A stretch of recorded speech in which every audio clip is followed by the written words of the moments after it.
নমস্কার বন্ধুরা, রান্নায় সোমা চ্যানেলে তোমাদের সবাইকে স্বাগত। আজ আমি রান্না করব ফুলকপি আলু দিয়ে ডিমের একটা রেসিপি। কড়াইটা গরম হয়ে গেছে, এখন আমি তেল দিয়ে দিচ্ছি।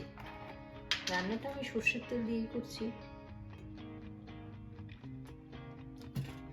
তেল গরম হয়ে গেছে, এবার আমি আলুগুলিকে দিয়ে দিচ্ছি। আন্দাজ মতো লবণ দিয়ে দিচ্ছি।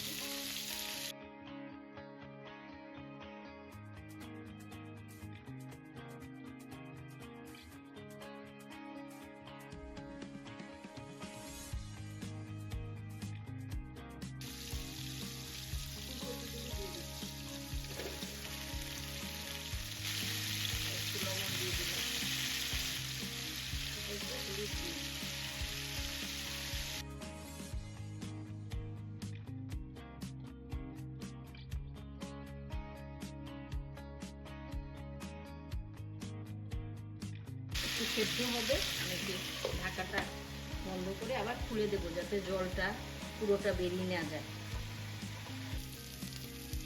ফুলকপি আলু ভাজা হয়ে গেছে, এবার আমি নামিয়ে নিচ্ছি। খুব বেশি আমি ভাজিনি।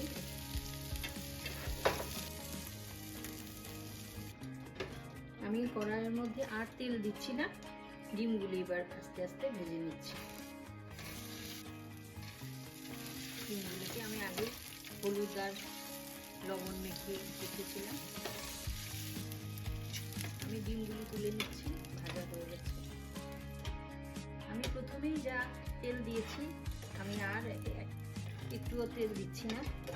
এখানে আছে, কড়াইয়ের মধ্যে যা আছে হয়ে যাবে আমার। আমি শুকনো লঙ্কা দিচ্ছি, গোটা জিরে দিয়ে দিচ্ছি, দারচিনি, এলাচগুলিকে আমি একটু ফাটিয়ে নিয়েছি।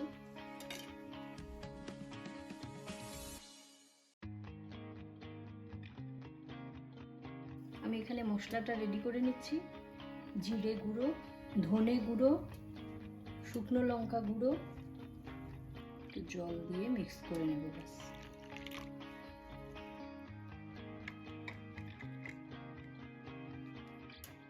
এখন আমি ভেজে রাখা ফুলকপি আলুগুলি দিয়ে দিচ্ছি।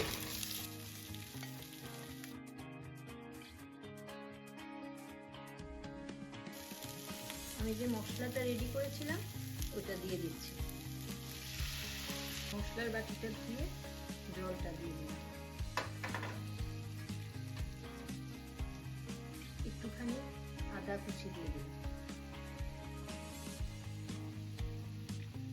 কাঁচা লঙ্কা দিয়ে দিচ্ছি দুটো। এখন মশলাটা একটু কষে যাবে।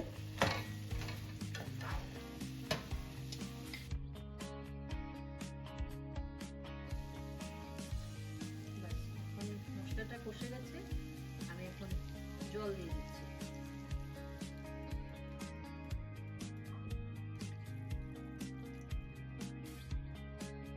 লবণ দিয়ে দিচ্ছি,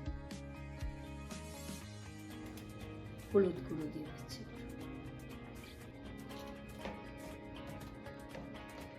এবার আমি ঢাকা বন্ধ করে দিয়েছি, একটু সেদ্ধ হোক। এখন আমার ঝোলটা হয়ে গেছে, আমি এখন ভেজে রাখা ডিমগুলি দিয়ে দিচ্ছি।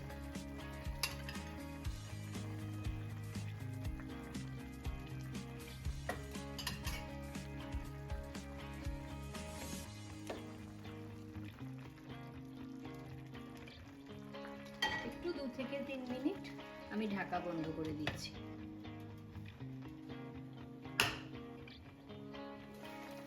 বাহ, একদম রেডি হয়ে গেছে।